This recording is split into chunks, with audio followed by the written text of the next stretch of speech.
अलीज़ा नाम की इब्तदाई तारीख उर्दू ज़बान से निकलती है।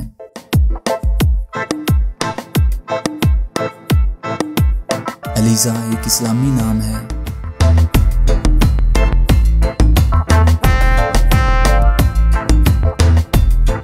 अलीज़ा नाम का शुमार लड़कियों के नामों में होता है।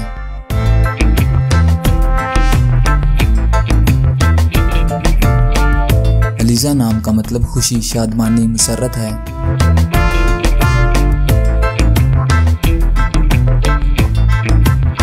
मौजूदा डाटा के हिसाब से बुनियादी तौर पर अलीज़ा नाम की शोहरत में 2005 में तेजी से इजाफा हुआ। अलीज़ा नाम की पॉपुलैरिटी का ग्राफ आप 2004 से 2020 तक देख सकते हैं। ट्रेंड्स के हिसाब से अलीज़ा नाम की शोहरत का ग्राफ 2007 में मकबूलियत की इंतहा को छूने लगा।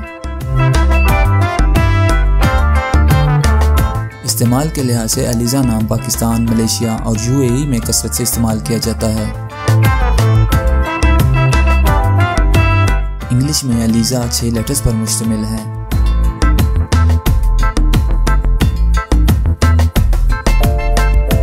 उर्दू में अलीज़ा 5 हरूफ पर मुश्तमिल है।